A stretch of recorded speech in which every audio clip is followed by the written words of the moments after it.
Hello from Jerusalem and welcome to Bet Avichai.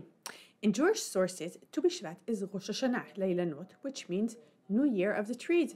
Traditions which have developed over the years include eating fruit from the land of Israel, especially Shivat HaMinim, the 7 species which are mentioned in the Bible as being special products of the land of Israel. They include wheat, barley, grapes, figs, pomegranate, olives, and dates. So in this discussion, we're going to celebrate the last of the 7.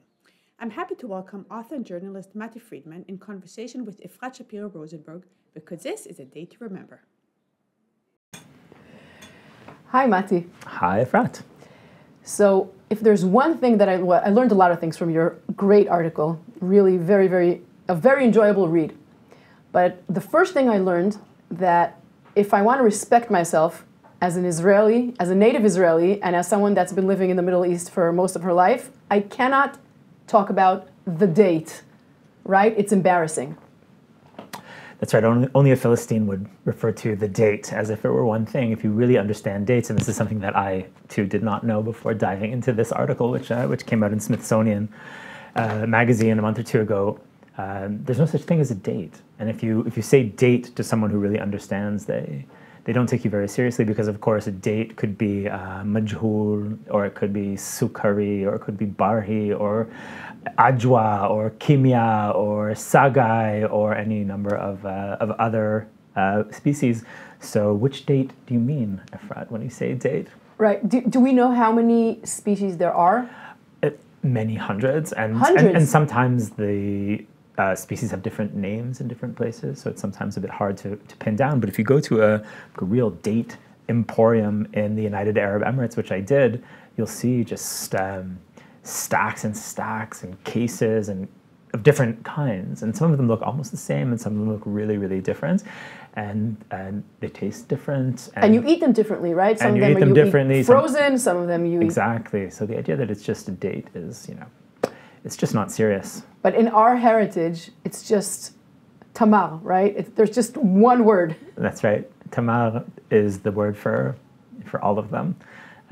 So it was nice to learn when I wrote this article that actually things are more complicated, and now I can be a snob and look down on people who eat majhul, for example, which is what most people in Israel eat. When we say dates, we basically mean majhul, which is what we have here on the table. Usually we stuff them with a nut. A nut. Right, but this is really the kind that everyone eats. And when I was in when I was in Abu Dhabi reporting this story, the guys at the date stores, who really, of course, understand dates, they have majhul, of course, and they said yes, but it's mostly for tourists. That's the worst thing you can say to a tourist that respects themselves. They eat, I said, what do you eat? And they like a kind called khalas, and another kind called sukari, which comes from Saudi Arabia. And they said these are better, and I tasted them, and they are better. And they're right. Can you say, like, from all the different types that you tasted, what your favorite is? Right now, the kind that I like the most is a kind called barhi, which is a bit less sweet than the majhul and much smaller. The majhul it's just too much. Yeah, it's like a sugar bomb. Right. It's too juicy. It's too sweet. I understand why everyone likes it, but being a date snob now, I like the more idiosyncratic kinds of dates, mainly so that I can look down on other people who like majhul. Okay, so let's try to figure out why the date has become such an empire in the Middle East. What is there in this, not very beautiful, it's not the most beautiful of the fruits, it's not the most, it's a modest fruit. Unassuming. To say the least. What is there? Because it's become a cultural symbol and a religious symbol, and we're going to talk about all of that soon. But I do want to start with the historical symbol that it has become. Because I think, in a way, it tells the story of who we are and where we came from, right? Yes, and you're right about the way it looks. And if you go to an American supermarket, then you'll see these piles of beautiful oranges, which are these, perfect globes, and they're shiny, and apples and bananas, and it's hard to compete when you look like a date. So in North America, no one takes this fruit seriously. It's really shoved into the health food section, like the darkest shelves in the most remote corners of the supermarket. And part of it is just the way that it looks. It's hard to love a fruit. Right. As someone told me after the article came out, it's just hard to love a fruit that looks like a cockroach. Exactly. And which I took that very personally as someone who, of course, sees the date as the queen of fruit, which you do if you're from the Middle East, and who cares what it looks like? But yes, that's part of the story. I think that's part of why it's a real uphill battle to get North Americans to like the date, because visually you have to, No, now when I hear you, I think that the symbol of Israelis was always the tzabal, right? Like the sabres, very pointy from the outside, very sweet on the inside. Right. Maybe the date is also a type of symbol for the Middle East. Very dry, doesn't look so good, but when you dig into it, wow. Well done. Yes, I think that's true, because we're beyond exterior appearances. Of course, we're not that shallow. The date has an incredible story, and it's all over our religious texts. It's all over the Tanakh, and there are characters whose name is Tamar, which is still one of the most popular names for girls in Israel. I have a daughter named Tamar, who, by the way, hates dates. But you'll see it all over the place, and it's in the Gemara. There's all kinds of discussions of this tree, this amazing tree, from which nothing is wasted. That's one thing that the rabbis say about the date tree, because you can use the fronds to make baskets, and you can use the trunk for construction, and you can use of course, the fruit for many different things. You can make wine, you can make honey, or you can just eat it straight. There are dates in the Quran, and there are dates in the New Testament, and there are Christian traditions related to dates, and Jewish traditions related to dates, and Muslim traditions related to dates. So it's really kind of a unifying thread through all of these Middle Eastern cultures, including cultures that no longer exist. So you have religions that we don't really think about very much anymore, that have date-related traditions, or ancient civilizations here, like the Sumerians, who believed that the first tree ever created was a date tree, and that it was tended by a kind of divine raven. And many cultures have a creation myth that has the date palm in it, I guess because that was just the tree that was always around. It was it's really always interesting, because in our tradition, the fruit or the tree or whatever it was, some think about it as an apple, and I'm going back to, Gan Eden, it's Adat, it's a Chaim. An apple, maybe different fruit. I don't think a date was an option because most of the sages later on weren't from here. They were like from Europe. No date trees in palm trees in Europe. That's interesting. That would be worth checking. I think that if you're someone who's here, writing here, thinking here, you're not thinking that's an apple. The tree. Yeah, you're not thinking apples. Exactly. You're probably thinking about the date, which is what everyone was eating. And when Jesus enters Jerusalem in this very important scene in the New Testament, his followers greet him with the fronds of date palms, because that's what they had. Like, that was the tree that grew around here, and it was easy to get fronds of date palms. So it's just part of the local landscape, as you really see if you look out the window. Of course, you just see dates. You just get used to seeing dates. And if you look at ancient art too, it's just clear that was the tree that was always around. So there are carvings of Darius, this Persian emperor, who's killing a lion with his bow, and in the background there are these nice date palms, and there's all kinds of Babylonian art that has something else going on. The date palms aren't the center of the action, but they're always in the background. It's the tree that was always here. It's the scenery. Right.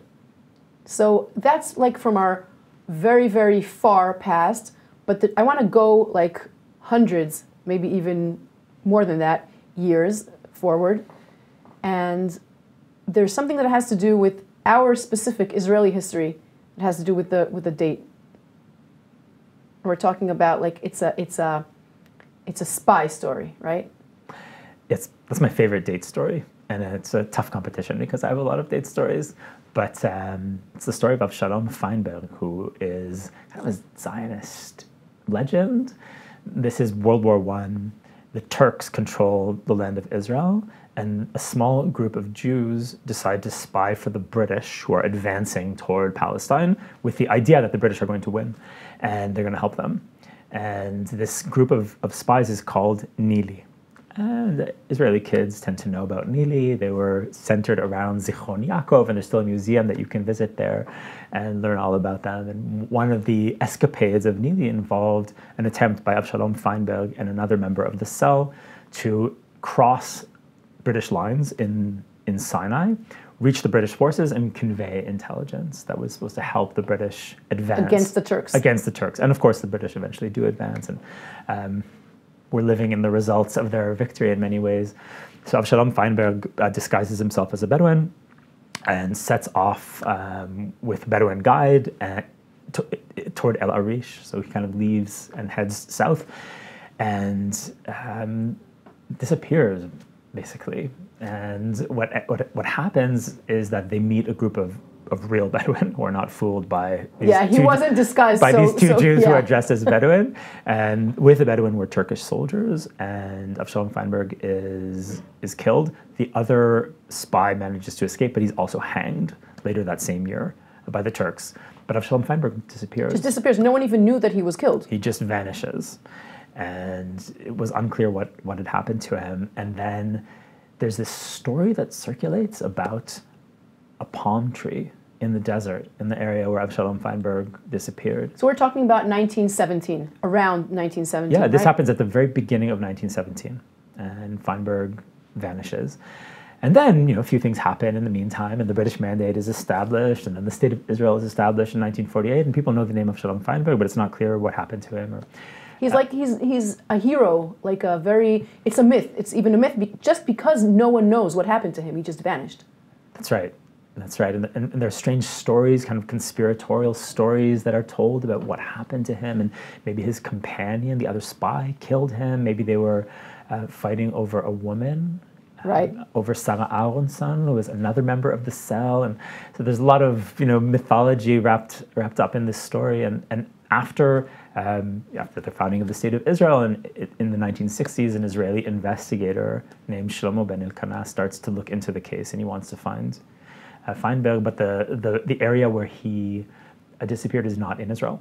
It's over the lines. Egypt. So after the 1967 war, when the territory comes under Israeli control, he goes, and there's a story that the Bedouin in that area tell about this palm tree, which is standing by itself in the desert, and they call this palm tree Qabr el-Yahud, the Jewish grave.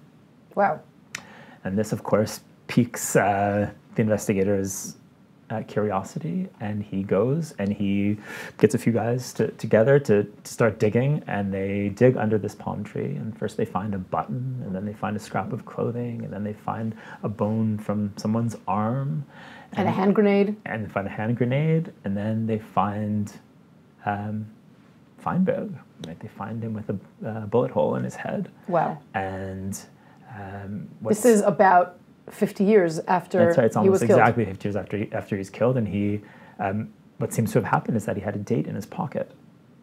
Right, because people take dates. That's, Middle Eastern travelers have been taking dates with them for many, many hundreds of years, thousands of years, because dates keep, right? And that's part of the story. So Feinberg seems to have had at least one date in his pocket, and after he was killed and buried by the people who killed him in a shallow grave in the desert, the seed took root. And it had, just putting this gently, it had rich organic material from which to sprout. Wow.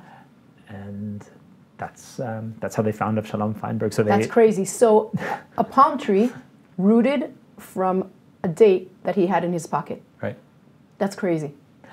That is, and yet it happened. And one of the amazing things is that when Shlomo Ben Elkanah goes back to and he interviews the Bedouin from the area, one of them finds an old man who tells him that he was there when Avshalom was killed. And although he says he didn't do it, there were Turkish soldiers with the Bedouin, and it was the Turks who'd done it. And he says that Avshalom, who he called Abu Salim, he gave him an Arabic name. He said Abu Salim was a righteous man. And the investigator says, "How do you know he was a righteous man?" And he says, had he not been a righteous man, no date palm would ever have grown. And that's interesting in the context of our own tradition, right, where we have an idea that tzaddik katamar yifrach, the righteous man grows like a date palm, which is also, very interesting. The similarity seems to be that a date palm grows straight. And gives its fruit, like the wise give fruits of wisdom to other people. And somehow this tradition or a similar tradition existed among the Muslims in that part of the Sinai, and they had the idea that the date palm proved something about the righteousness of the person in the grave. And I even think that this Bedouin turned into sort of like parshan, of this, because I don't think I didn't really understand this verse until I read this story in your article, because only when I read it I understand what does it mean tzaddik tamar ifrach, that the righteous person grows like a palm tree, and he gave the explanation to this. So I think that really tells like a story, how where we live, how all of the traditions intertwine with each other, and how like an old Bedouin gives us really explains to us a verse in Tehillim. But if we're talking about history, and if you're Middle Eastern, 100 years is just not history. It's like basically yesterday. Right. So if we're talking about the date and historical stories, we have to go back, I don't know what, 1,000 years. There isn't even 1,000 years for us is really it's just the day started. before yesterday. Yeah. But there's a not less and maybe even more amazing story. If we go back 1,000 years. Which one do you mean? I've got so many. I'm talking about Mitzada. Mitzada. So that's even longer than 1,000 years. 2,000. Because we really get excited when we hit Roman times. Like until then, it's just, even the Crusades, it's not that long ago. It's really just, it's almost news. It's like things you'd see on a news site. But history really starts for us when we get back to 2,000 years ago. So yeah, one of the other great date stories involves the fortress at Masada, which is of course very famous and people have visited, of course, and it's a Herodian palace that's built around 30 BCE, and it's built as a kind of a retreat for King Herod, and then a few things happen in the middle, and then there's a Jewish revolt around 70 CE, and one of the groups of rebels takes over this fortress, the Zealots. And this whole story is told by Josephus, by the historian Josephus, who's a Jewish commander who goes over to the Roman side and then becomes a Roman historian. The Roman historian. Right, Josephus Flavius. So he tells us that when the rebels take over the fortress, which had been abandoned several years before, they found the king's food stores intact, including dates, which of course keep for a long time. So it makes sense. And no, keep for a long time I think is an understatement. Yes. But we're talking about an age before refrigeration.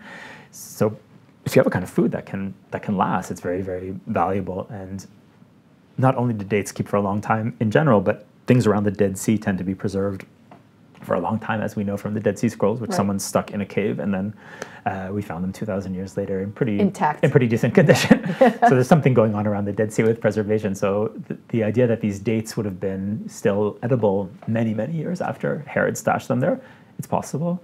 And the end of the Masada story is well known. It didn't end well for the Zealots. Eventually, the Romans besieged the fortress and then pushed their siege tower up to the walls. And according to the story that Josephus tells, they found discover that when they breach the walls, they find that all the rebels have committed suicide. And that's the end of the Masada story. Many, many years later, an Israeli expedition is digging there in the 1950s and 60s, headed by Yigael Yadin, the famous Israeli archaeologist. And he finds all kinds of amazing things there. One of the least amazing things was a date seed.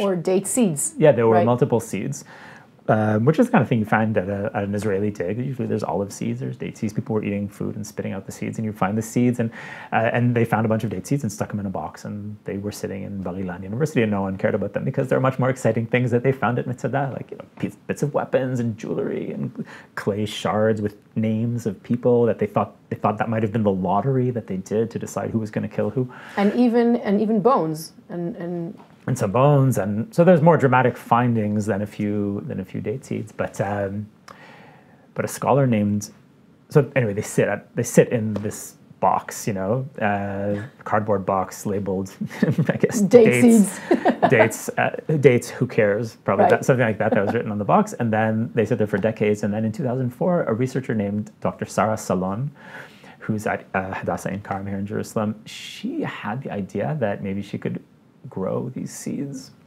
and it was a crazy idea. Most people thought it was not possible. No seeds that old had ever been grown. It's organic material. Things don't last 2,000 years. So it seemed like a pretty crazy idea, but she decided she was going to try anyway, and she had to beg the custodians of the seeds to give her the seeds, and it took some doing, but they relented in the end and gave her, I think it was 6 seeds initially. And she took them down to kibbutz Ktoa, which is a kibbutz in the Arava, way down in southern Israel, in this very kind of desolate and inhospitable part of the desert. And there, her friend, Dr. Elaine Solway, who has a greenhouse down at Ktoa, she tried to grow the seeds, and she put one of the seeds in a pot, and nothing happened, like in the stories. And she went back the next day, and nothing happened. And eventually she went back and saw that the soil Something happened, that the soil had cracked, that something was going on under the soil. And not long afterward, a little shoot came out, like a little white shoot. And it was a Judean date palm from 2,000 years ago. And it grew. And they called the tree Methuselah, after the oldest character, right, the oldest character from the Torah, and he became like a rock star. Methuselah was like everywhere. It actually became a palm tree. It actually became a palm tree, and today, if you go to Kibbutz Ktoa, you can visit Methuselah, who looks exactly like every other palm tree. Although apparently, if you know palm trees, you can see that he's a bit different. But it's just details. But Methuselah kind of became like the Beyonce of the date palm world for a while. All of the newspapers visited Methuselah, and CNN. Everyone was there because it's a great story. It's an amazing story. And they managed to grow a few more. Dates are male and female. It's one of the interesting things about them. So the male trees don't bear fruit. They pollinate the female trees. So they ended up growing a female tree as well. All of the trees that they managed to grow have biblical names. So you have Methuselah, Chana, and there are a few others. Yehuda, I think, is one of them. I might be getting that one wrong. But anyway, eventually... There's one whose name was changed, right? Because that's right. That's right. One was Adam, or one started as Eve, and turned into Adam. And then became Adam once they figured out that Eve was male. So Boaz, Yehudit, anyway, I can't remember all the names. Okay, so they grew a few trees, a few date trees. Not all the seeds worked, but a few of them grew.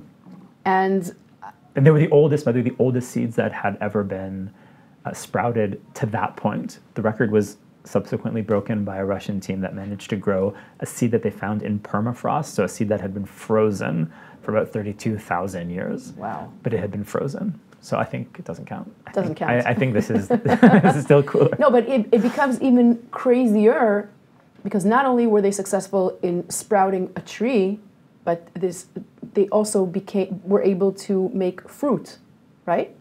That's right. So Chana ends up bearing fruit. This is 2020, so this is just a few years ago. And I tasted it. And when I was down at Ktoa, you tasted fruit from Chana, who's a tree that's pollinated with pollen from Judean palms. So they took pollen from Metushelach and from the other male palms and pollinated Chana. And lo and behold, the first crop of ancient Judean dates in 2,000 years. Did you taste history? And if you go down to Ktoa, Elaine, Dr. Solway she has a little plastic bag of ancient dates. And I had one, yes. I had one. And you tasted history? I tasted history, and as I read in the article, I could have claimed to have tasted the flavor of the Roman Empire, and I could have claimed to have tasted history itself, but it tasted like a date. It just tasted like a date. Yeah. Good enough. There's something reassuring about it. In fact, that's something that I like about the date palm, which is that it's always a date. Like, you're in Israel, there's a date palm. You're in the United Arab Emirates, there's a date palm. You're in Saudi Arabia, there's a date palm. You're in Morocco, there's a date palm. You look at date palm in a modern photograph, like the beautiful ones that we're showing here, taken by my friend Yadid Levy, who took the phenomenal photographs for this story for Smithsonian.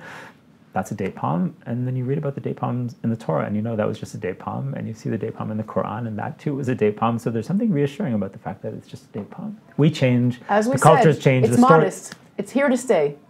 yes, it doesn't make a big deal about itself. It knows that we're transient, right?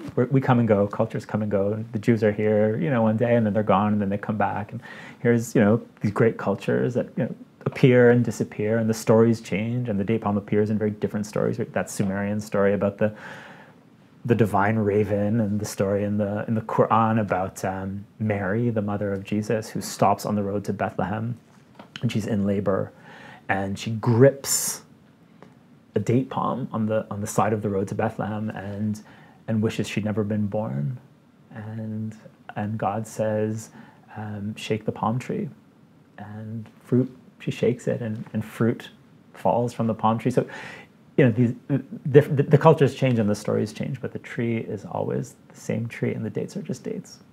And there's also something I think, optimistic about the fact that it's become I don't know if it's really a bridge, but it's like something that brings together all of the 3 religions that are here in the Middle East, have been not under good conditions with each other, to say the least, over these past thousands of years. But as you wrote in the article, you can sit in your Jerusalem home on Palm Sunday, and you can see this and think about what we see in Sukkot with the lulavim, right? And maybe if it's the end of I don't know if do Muslims have something to do with palm trees with dates specifically? On Ramadan? On Ramadan. And when I was writing the article, it was Palm Sunday and Ramadan at the same time. There's a tradition to break the fast with dates. Not everyone does, but that's the traditional food with which you would break the Ramadan fast. And there are also stories, this one didn't make it into the article, but there's a story about a British archaeologist in Jerusalem in the early 20th century who wants to dig under the Temple Mount. And the Ottoman authorities are clearly not interested in letting him, and one of the officials tells him that there's no need to dig under Al-Aqsa, under the Temple Mount, because the Temple Mount rests on a giant palm tree. So the foundation of the holy site is a palm tree. So there are all kinds of stories. Some of them are official. Some of them appear in the official texts, like in the Quran, and some of them are kind of folk stories, but the palm tree is everywhere. Wow, that's interesting. So if this is something that brings together the different religions, I think since the Abraham Accords, we see that this is something that can also bring together different countries or political entities in the Middle East, because after, we're talking about countries that an Israeli could not have visited until very, very recently. And as they opened their doors, you were one of the first ones to barge in. It's true. I was there I think it was 2 weeks after the flights started. I was on a flight to Dubai when it was so new and incredible that we could fly. And I went to report a story that was eventually in the New York Times about dates. Of course, I have a certain date obsession. Fetish. I'm not sure how many more articles I can really write about dates. I might have reached the saturation point in terms of the market. I could write them indefinitely. I'm just not sure that the readership is there. But the main threat facing date palms across the region is this bug, this little bug called the red palm weevil. They call it the evil weevil. The evil weevil. In Hebrew, we call it the chidkonit, which is it looks like a cute bug. It has a nice cute, color. It has a long nose. Cute is a matter of taste. And it is murderous. And if it gets in your palm trees, the palm trees are going to die. Dead. And in fact, many of the palms in Jerusalem, not just date palms, by the way, but all kinds of different palm trees that we have in Israel, many of them have been killed by this bug, including one that's across the street from my apartment. So I watched it die as I wrote this article. You see these holes appear in the trunk, and then it takes a while, but the weevil is eating the inside of the tree, and then you see the fronds droop. So palm fronds are usually pretty springy, but they start drooping and pointing down, and that's when you know the tree's about to die. And then usually someone comes with a chainsaw and cuts it down, and that's what happened to the tree across from my house. So it's happening across the Middle East, and it's caused massive damage for farmers. If these things get in your orchard, you have a major orchard problem. Is gone. The whole orchard is gone, or you have to spray intensively with very bad pesticides all the time in order to keep the bug at bay. So an Israeli company came up with a pretty amazing solution to it, which is a sensor. It's actually, the company is called Agrant, and it was founded by someone who came out of the security world here, the intelligence world, and he'd worked on sensors for things like fences and tunnels, like detecting things that people in the defense establishment need to detect, and motion sensors. So he had the idea that you could do the same thing for the weevil. You could drill a sensor into the tree, and the sensor would know when the larvae start chewing the insides of the tree. It can pick it up. It can pick up things that are that delicate. So they came up with this product. It looks about the size of an apple. You drill it into the base of the palm tree. It's connected to an app that the farmer has on his cell phone or on her cell phone. And when an infestation starts in one tree, it shows up on your phone, and then you can spray that tree before the infestation spreads. So it's a pretty great idea. Wow. And I heard that they were being installed in Dubai. And I thought it was just a great way of illustrating the Abraham Accords, or illustrating common interests. There's so much that tears us apart, of course, and there's so much that prevents us from, normal relations with our Arab neighbors. So it turns out that just like inside of Israel, when they say, we're so polarized and the different groups, when we have a common enemy, like the Israeli society comes together. So maybe this is something that's relevant to the Middle East in general.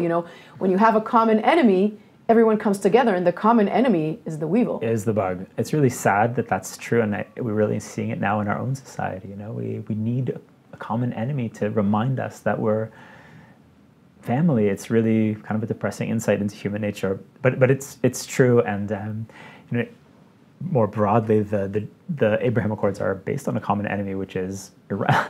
Right? Like, there are countries that are more worried about Iran than they are about Israel, and people have an idea that there's a common threat, and that they kind of look around and they say, okay, who can help me out? And they find new friends, and that's what's happened here, which is phenomenal. For us, Morocco, in the UAE, Bahrain, it's an amazing thing. So I wanted to illustrate it through this story of this tree and this bug, because here you have a common enemy. We all have date palms. It's a big industry in all these countries. We all eat dates.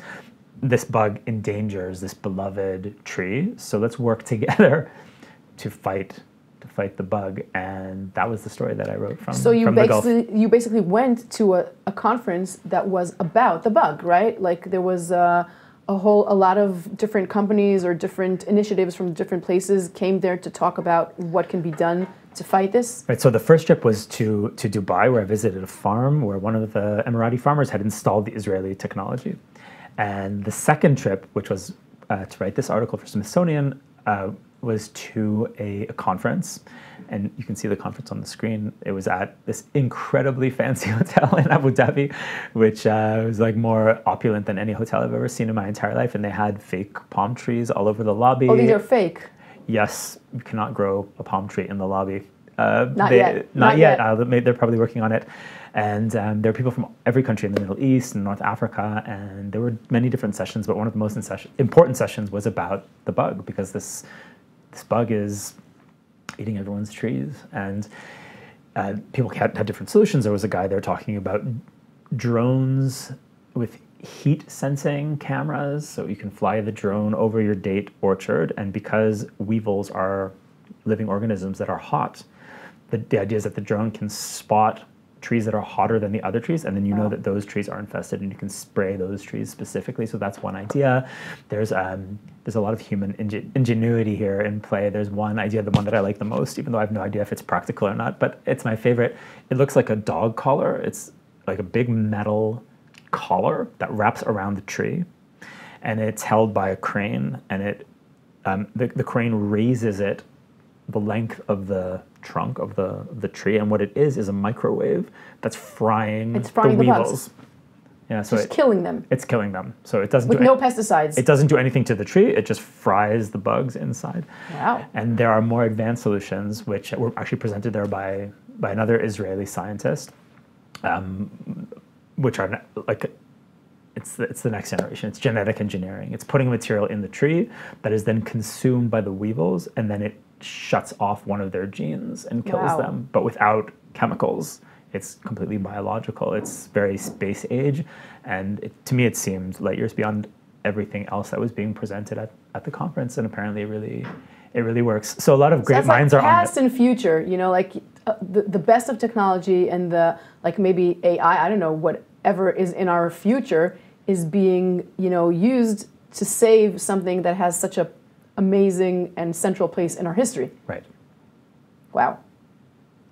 So, and tell me, how did you feel that the Israeli delegations or representatives or whatever that were in the conference, how were they accepted? How were they greeted? Were they...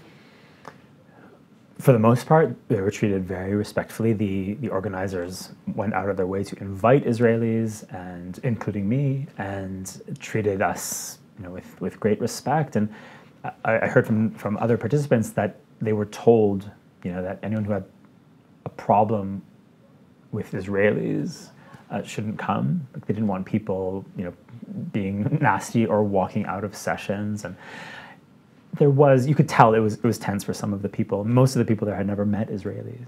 And, there are a lot of Israelis now around the United Arab Emirates, but this is new and it's really only there. So if you came from even a country like Egypt, where we have a peace agreement, but very little interaction, and certainly from countries, further afield. I mean, there were Saudis there, and there are people from everywhere, every date-growing country, and it was new for them. When Dror, the guy who invented the genetically engineered material, when he got up to speak, I noticed that one woman very quietly got up and left.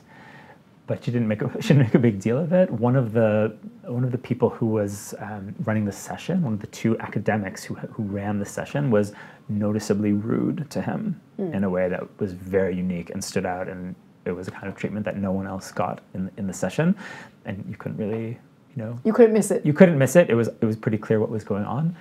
But looking on the bright side, we would never have been there 2 years ago, and the people who have to really worry about this weevil will take whatever tool can fight it, including tools made by Israelis, and that will eventually decide, relations. If we have common interests and if we have things that they need, then they will use them, and it'll be, it might not be like peace and love and brotherhood in the way we used to imagine it in the 90s. It might be cold interests.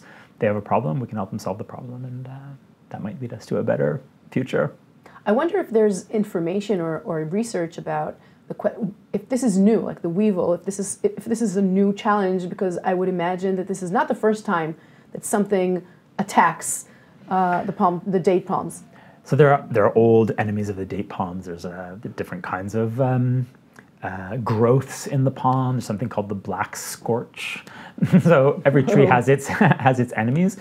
The weevil is native to the Indian subcontinent, and the trees there seem to have lived with it pretty much peacefully. They developed resistance to it, and it didn't really cause too much damage. And then in the 80s, partly because of increased trade, things start moving around the world much more freely than they had 100 or 200 years ago. So a shipment of palms reaches the United Arab Emirates with the weevil inside, and from there it starts to spread. Wow. And it spreads across the Middle East like wildfire. And do we know how it got to Israel? According to the scientists who I spoke to, it was they found it in Egypt, and then a shipment of palms are often moved around like for decorative purposes. So like if you want to have a boulevard in your city, you will buy 20 palm trees. It doesn't have to be date palms; it could be coconut palms, and you plant them in the boulevard. And sometimes these palm trees they come with additional residents. Guests. So according to the scientists who explained this to me, a shipment reaches a city in Turkey, and in these trees, the weevil is the weevil can be found, and then it spreads through Turkey along the Mediterranean coast, heading east to Lebanon, and we have a very heavily fortified border with Lebanon. Right. But it is helpless against weevils. Really? Yes. The weevil was not impressed. They're not stopped by the Israeli army or by the Hezbollah. We can stop Hezbollah, but we can't do anything about the weevils, which just cross the border from Lebanon and start infesting trees in Nahariya. They cross the border independently, not inside a tree? Yeah, they can move. They can move. They fly, whatever. Yeah. So they can't fly extremely long distances, okay. But yeah, they were living happily in Lebanon and looked across the fence and said, "Wow, it looks like a nice country." As indeed it is. The grass is greener on the other side of the border. Let's see how those trees in Nahariya taste. And they infest the trees in Nahariya, which is an Israeli city very close to the border with Lebanon, and from there. So I think that's a little bit of mashal. Parable. for our existence. You know, everyone talking about us being a villa in the jungle. You know what? I think on a certain level it might be true, but on different levels, we are part of the Middle East, like it or not, you know, for better or for worse. We're actually part of everything that goes on here, and we really can't, you know, we can't look at ourselves as a fortress that's, you know what, if even not against the weevil, then even for that purpose, we have to realize that we're part of the scenery in the Middle East. Yeah, and I agree, and I think that the word scenery is an interesting one because the date palm is the scenery, and it really makes that point. This tree makes the point that this is where we are, and it's where our culture comes from. That's why this tree is not only all over our country, it's all over our texts, and all over our, you know, children's birth certificates, and it's a regional feature. And it's a way of looking at ourselves in the Middle East and at the bonds that we have with the other cultures of the Middle East. We're used to looking at the things that divide us. And of course, there are many of those, unfortunately. But here's one thing that brings us together, and it's a pretty great story. Yep. How did you come to dealing with this story? Like, what one morning you woke up and said, you know, this is really interesting. Let's research the date. What happened? I'm always looking for stories that seem peripheral. So I don't like to write about the stories that are really like down the middle or the kind of thing that everyone else is writing. I need to find a weird story that says something interesting about the place that I write about. And that's something I've been doing for a long time. So I wrote a book about a Bible manuscript called the Aleppo Codex, which has a very interesting story that tells us a lot about Judaism and Judaism in the Middle East and the meeting in Israel between Middle Eastern Jews and Jews from Europe. And you can tell a lot of that just through the story of this one manuscript. So it takes one specific thing that's little known to most people and makes a bigger point with it. And I've done that with an outpost that I served in Lebanon. I wrote another book about that where I just took this one outpost and tried to make a point about that war and war in general in Israel. So that's my trick. And so the date struck me as being one of those subjects that... So what was the hook that, you know, that got you into the story of the date? I think it might be just that I like dates, and I realized that there's enough depth in the story of dates to make a really interesting narrative, right? You've got science, which is fascinating, and we talked about Methuselah, but we didn't really get into the incredible analysis that's being done to these ancient trees. There's a whole field, like a mini field called resurrection genomics, which looks at these resurrected trees and extracts their genetic material and can learn something about how date palms moved around the ancient world, which is very interesting. So there's science, and there's the need to find durable and renewable food sources. So the date is a very useful tree. If we understand that our world is getting warmer, here's a tree that loves the heat. It can keep for a long time. It has many, many uses, right? This fruit can be used to make a whole bunch of different things. It's a very useful tree, and it might be more useful as the temperature here rises. So there are people working on the date palm of the future. What's that going to look like? We need date palms that are more resilient in conditions of drought. And there are people working on that. So it has science, and it has history, right? It has Avshalom Feinberg, it has spy stories, it has biblical resonance, religious resonance. It's all over, you know, it's all over our story. There's a rabbi in Yemen around 1100 or so who has this kind of list of the hierarchy of creatures, and he explains like there are different kinds of creatures that God put on earth, and in each group there is the creature that is highest to the next level of creatures. So among humans, the highest level of humans is prophets, for example, because they're the closest to angels and to God. And then you have among animals, the animal that's closest to humans, of course, is monkeys. And you have trees. And the tree that's closest to humans is, of course, the date palm. Wow. Netanel el-Fayumi, that's the name of this rabbi. And he says, yes, the date palm, like humans, has males and females. And it has the very kind of incredible quality, which is unique in trees, that if you cut off its head, it stops growing. Most trees don't have that, but the date palm has kind of a brain at the top of the tree, and if you cut off the brain, then the tree dies. By the way, you see when you go down south, you see there are a lot of date palm. I think they're date palms. You just see the trunk. You don't see, someone cut off the heads, and they're just standing there with their, like that. Right. Once the head's gone, the tree's dead. So there's something human about the tree. That's Yeah. what he was trying to say. So all that stuff is irresistible if you're looking for strange stories about this place and about the Middle East. And I'm also always looking for stories about weird commonalities or ways to cross borders that people don't usually cross. And this was, of course, one of those. So if we have to wrap this up, what is the one most exciting revelation that you learned from this research about the date that you didn't know before and that struck you as wow? Yeah, I'd have to go back to that story about Methuselah, which is just such an amazing thing that you take this seed that sat on a desert mountain for 2,000 years and then sat in a box for another, couple decades, and then someone put it in a pot and watered it, and it was alive. It's really, in a way, like the story of the Jewish people.